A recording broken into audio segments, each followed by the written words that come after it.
여러분 안녕하십니까? 목요일 아침 여수 MBC 뉴스투데이입니다. 오늘 순수 우리 기술로 만든 우주 발사체 누리호의 발사 실험이 진행됩니다. 발사에 성공하면 우리나라는 독자적으로 발사체를 우주로 보낼 수 있는 7번째 국가가 됩니다. 강서영 기자입니다. 발사를 하루 앞둔 어제, 높이 47m, 폭 3m의 누리호가 모습을 드러냅니다.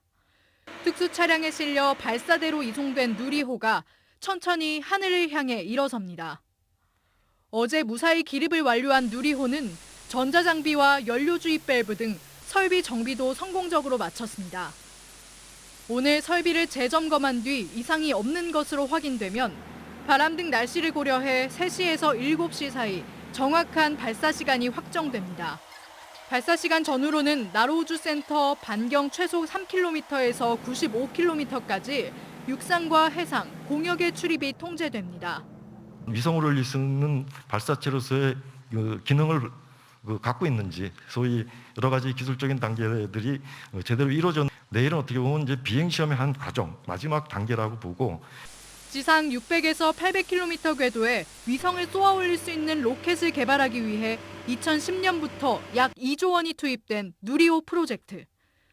러시아 기술의 도움을 받았던 나로호와 달리 순수 우리 기술로 이루어졌다는 데 의미가 큽니다. 누리호 발사가 성공하면 우리나라는 미국과 러시아 등에 이어 독자적으로 발사체를 우주로 보낼 수 있는 세계 7번째 국가가 됩니다. 최선을 다한 만큼 좋은 결과가 있을 것으로 기대를 합니다. 진인사 대천명이라고 할까요? 하여튼 하늘의 뜻을 기다리고 있겠습니다. 누리호는 발사 후 16분 이내에 우주 저궤도에 인공위성 모형을 올려놓게 되며 성공 여부는 발사 30분 안에 판가름 날 예정입니다.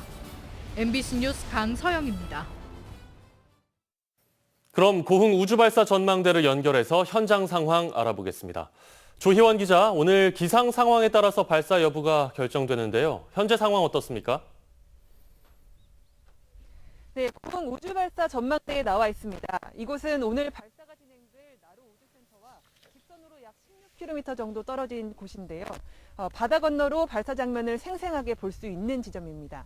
저희 취재진은 어제 이곳에 도착했는데요. 어제까지만 해도 구름이 많이 껴서 발사대가 잘 보이지 않았습니다. 지금도 안개가 많이 껴있긴 하지만 어제보다는 날씨가 맑습니다. 따라서 발사가 예정대로 진행된다면 발사 장면을 생생하게 볼 수 있을 것 같습니다. 누리호를 발사하기 위해서는 기온이 영하 10도에서 영상 35도 사이여야 합니다. 습도 역시 98%를 넘지 않아야 하는데요. 오늘 발사대가 있는 고흥군 복내만 일대의 습도는 50에서 70%를 기록할 것으로 관측됐습니다. 발사에는 바람의 영향도 큰데요. 지상풍은 평균 풍속이 초당 15m, 순간 최대 풍속은 초당 21m 이내여야 합니다. 오늘 풍속은 초당 3에서 5m 정도로 관측되고 있습니다. 또 비행 경로상에 낙뢰나 번개가 칠 가능성도 없어서 오늘 오후 4시로 예정된 발사는 날씨 영향으로 미뤄지진 않을 것 같습니다. 향후에는 발사 8시간 전, 그러니까 조금 뒤인 오전 8시쯤 우주물체 충돌 가능성을 마지막으로 점검하게 되는데요. 이를 토대로 최종 발사 여부를 오늘 오후 2시 반쯤 발표할 예정입니다. MBC는 발사 시각에 맞춰서 오후 3시부터 5시까지 특보를 통해서 발사 순간을 생중계해드리겠습니다. 지금까지 고흥 우주발사 전망대에서 전해드렸습니다. 네, 조금 전 통신 상태가 고르지 않았습니다. 시청자 여러분의 양해를 부탁드립니다. 5월 단체가 전두환을 비호하는 발언을 한 국민의힘 대선 주자 윤석열 전 검찰총장에 대해 즉각 사죄하라고 촉구했습니다. 5.18 민주유공자 유족회와 5.18 기념재단 등 5월 단체들은 성명을 내고 윤석열 전 총장이 전두환을 비호하는 말을 해 광주와 호남 시민들의 명예를 실추시켰다고 지적하고 윤 전 총장과 국민의힘은 공식 사과하고 재발 방지 방안을 제시하라고 요구했습니다. 윤 전 총장은 그제 국민의힘 부산 해운대갑 당원협의회를 방문한 자리에서 전두환 전 대통령이 군사 쿠데타와 5.18만 빼면 정치를 잘했다고 말하는 분들이 많다고 말해 논란을 일으켰습니다. 정부의 갑작스런 입장 변화로 남해안 남중권의 COP28 유치가 무산된 가운데 정부 차원의 해명을 요구하는 목소리가 높아지고 있습니다. 김회재 의원은 정부가 COP28을 양보한 것과 관련해 국민을 무시하고 국가의 자존심을 떨어뜨린 이번 결정을 규탄한다며 정부가 2030 부산 엑스포를 위해 전남과 경남 도민들의 염원을 저버렸다고 비판했습니다. 김 의원은 특히 정부가 국가 계획으로 승인하고 대통령도 최근까지 국제회의에서 유치 의지를 거듭 강조했는데 불과 며칠 만에 입장이 뒤집혔다며 납득할 수 있는 해명을 촉구했습니다. 또 남해안 남중권 민간 추진위원들을 중심으로 이번 결정에 대한 배경 설명과 향후 계획에 대한 정부의 책임 있는 해명을 요구하는 여론이 확산하고 있습니다. 광양 수어댐의 녹조 현상이 심각하다는 보도 전해드렸었는데요. 댐 인근 지역 주민들이 인근 숙박시설 생활 오폐수 유입과 불법 농작물 재배 때문이라고 주장하며 수자원공사에 근본적인 해결 대책을 촉구하고 나섰습니다. 김주희 기자입니다. 광양 시민들의 식수원인 광양 수어댐입니다. 댐 수역은 전체적으로 짙은 녹색 빛깔을 띠고 있습니다. 댐 가장자리 수역은 마치 페인트와 같은 녹조가 짙게 분포해 있습니다. 10월 중순을 넘기면서 최근 기온이 크게 내려가고 있는데도 녹조는 완전히 사라지지 않고 있는 겁니다. 완전 페인트 부는 것처럼 녹조가 아주 심하고 이렇게 사람들이 만지면 막 냄새가 이렇게 아주 악취가 났었고. 수자원 공사 측은 올해 유난히 심각한 상황의 녹조가 이상 고온 현상 때문으로 추정하고 있습니다. 7월 초에 짧게 장마가 왔었고요. 그러다 보니까 이제 수어댐은 자연 원류형댐인데 자연 원유량이 감소했습니다. 그리고 지금 아시다시피 이상 기온 때문에 날씨가 저저번 주까지만 해도 30도를 웃도는 아주 이상 기온이었고. 하지만 인근 마을 주민들은 보다 더 근본적인 문제가 있음을 지적합니다. 주변 숙박시설과 음식업소 등지에서 유입되는 생활 오폐수 때문에 녹조 현상이 갈수록 심화하고 있다는 겁니다. 또한 수어댐 수역 주변에서의 불법 경작 행위도 갈수록 심각해지는 녹조의 원인일 수 있다는 겁니다. 여러 가지 오염수들이 댐으로 유입되기 때문에 이게 1차적인 부분이 있을 수 있고, 또 하나는 또 주변에 농사를 짓기 때문에 약이나 또 퇴비나 이런 부분들이 원인일 수가 있죠. 수자원공사 측은 녹조 비상 대응반을 구성해 비상 방제에 나서고 있지만 보다 근본적인 대책을 촉구하는 댐 주변 지역 주민들의 요구는 더욱 거세지고 있습니다. MBC 뉴스 김주입니다. 지난 16일 순천에서 개막한 제4차 산업혁명 박람회 넥스포가 어제 폐막했습니다. 60여 개 기업들이 참여한 이번 박람회에는 1만여 명의 관람객들이 다녀갔으며 인공지능과 5세대 이동통신 등 4차 산업혁명과 관련한 신기술을 전시 체험하는 행사가 진행됐습니다. 순천시는 이번 박람회에서 시범 운영된 자율주행 셔틀버스를 2023년 국제정원박람회 기간에도 운행하기 위해 기업 및 전라남도와 협의를 진행할 예정입니다. 2026년 여수세계 섬박람회를 홍보하기 위한 국제섬포럼이 오늘까지 여수에서 열립니다. 기후변화와 섬이라는 주제로 세계 7개국의 해양과 기후, 섬 분야 전문가들이 참가하는 2021 국제섬포럼인 여수에서는 기후변화에 따른 생물 다양성 보존을 위한 구체적인 실행 방안을 논의합니다. 여수시는 이번 포럼이 지역 특화 마이스 일환으로 2018년부터 해마다 추진해온 행사라며 특히 올해는 2026 여수세계 섬박람회를 전 세계에 알리는 기회가 될 것이라고 밝혔습니다. 중국산 소금을 국내산 천일염으로 속여 불법 유통한 소금 도매업체 등이 무더기로 경찰에 적발됐습니다. 이들은 농공단지에서 버젓이 중국산 소금을 국산 소금으로 포장을 바꾸는 이른바 포장가리를 했습니다. 김한수 기자가 취재했습니다. 전남 무안군의 한 농공단지 창고. 소금 포대 1,200개를 실은 대형 화물차가 서 있고 또 다른 화물차에도 컨베이어 벨트를 이용해 소금을 싣고 있습니다. 곳곳에는 국내산 소금이라고 적힌 포장지가 눈에 띕니다. 중국산 소금을 국내산 천일염으로 포장만 바꾼 이른바 불법 포장가리 현장입니다. 어떻게 하실 거예요? 오늘 안 받으실까요?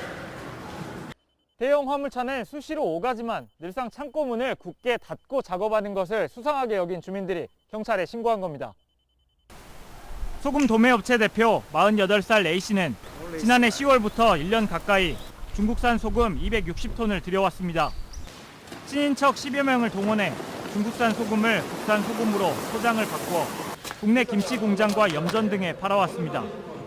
중국산 소금은 20kg당 5,000원, 국산 천일염은 2만 원으로 4배가량의 시세 차이를 노린 겁니다. 경찰 조사 결과 A씨 등이 현재까지 시중에 유통한 소금의 양은 140톤에 달합니다.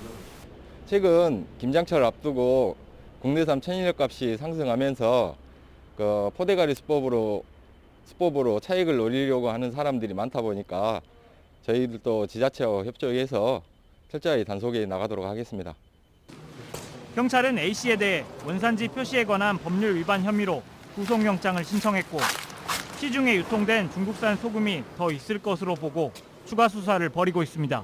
MBC 뉴스 김한수입니다. 6.25 때 난리는 난리도 아니다. 요즘 목포 지역 부동산에서 나오는 말입니다. 외지인들의 갭 투자가 기승을 부리면서 아파트 매매 물량은 찾기가 어렵고 가격도 단기간에 크게 올랐습니다. 어떤 상황인지 양현승 기자가 취재했습니다. 남학신도시 중소형 아파트를 소유 중인 이모 씨. 작년 말 급한 돈이 필요해 집을 내놨다가 포기했습니다. 시가보다 낮은 가격을 제시해도 찾는 이가 없었기 때문입니다. 그런데 최근 귀찮을 만큼 문의 전화가 걸려오고 있습니다. 그 전에는 뭐 전혀 소식이 없어가지고 그래서 이제 잊고 살았죠. 부동산 매매가 없길래. 목포 오감과 무안 남학 등 남학 신도시 아파트 매물은 현재 씨가 말랐습니다. 아파트를 주워가고 있다고 표현할 정도로 외지인들이 아파트 매매 물량들을 사들였기 때문입니다. 중개업을 하는지 저도 이제 10년째 되는데 이런 시장은 어느 중개사분도 똑같을 거예요. 목포에 이런 시장이 온 적은 한 번도 없었거든요. 목포와 무안 40평 안팎의 중대형 아파트부터 시작해 중소형 아파트까지도 동이 났습니다. 남학신도시가 시세 차익을 노린 외지인의 이른바 갭 투자의 무대가 된 겁니다. 매매 가격의 80% 초중반대 전세 수요를 끼고 단 5천만 원으로 3억짜리 아파트를 사들이는 겁니다. 실제 지난 7월부터 9월 사이 오감지구에서 매매된 아파트 절반 이상이 목포 무안 이외 지역 거주자였습니다. 특히 외지인의 37%는 서울 경기와 부산 대구, 세종, 광주 등 광역 대도시 주민들이었습니다. 목포 집값은 다른 지역보다는 그동안 덜 오른 데다가 규제가 심하지 않다 보니까 주로 외지인들이 시세 차익을 노리고 갭 투자를 남학신도시의 전세 수요는 갭 투자를 지탱하고 있습니다. 인근 오룡지구에서는 2024년 입주를 목표로 대단위 공동주택이 추진 중. 모두 5,700여 세대가 신규 공급돼 오룡지구 1단계 2,800여 세대의 2배를 훌쩍 넘는 규모입니다. 3년여 뒤 새 아파트 진입을 위해 남학신도시 아파트 소유자들이 무주택자로 돌아서고 대신 전세로 전환하는 사례가 이어집니다. 앞으로 오룡지구로 가기 위해서 지금 현재 집을 팔고 무주택 상태에서 즉 전세로 살다가 오룡지구가 입주하게 될 때 그쪽으로 넘어가겠다 하는 그런 생각을 갖고 있어요. 그래서 그분들이 전세를 계속 찾고 있는 겁니다. 아파트 물량이 귀해지다 보니 가격은 적게는 수천, 많게는 억대로 올랐습니다. 자고 나면 부동산 호가가 달라지면서 오늘이 가장 싸다는 말이 나올 정도입니다. 참작으로 하면 올라가고 그래서 새로운 그 매도자분들이 오시면 가격 상담하기가 무서워요. 2019년부터 줄곧 떨어진 목포 지역 아파트 가격이 회복된 거란 시각도 있지만 외지인들이 차익 실현을 하고 빠져나가면 가격은 떨어질 것이고 피해는 지역민들이 볼 거란 걱정이 큽니다. MBC 뉴스 양혜승입니다. 신도시 부동산 개발 이익을 공공환수해 원도심의 빈집 정비 사업에 투자해야 한다는 지적이 나왔습니다.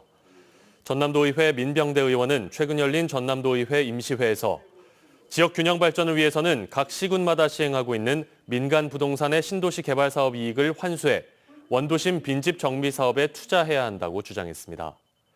현재 전남의 빈집 비율은 전국 평균의 2배에 이르고 이 중 60% 이상은 방치되고 있는 것으로 나타났습니다. 광양시의 대표 특화 작목 가운데 하나인 참다래 수확이 본격적으로 시작됐습니다.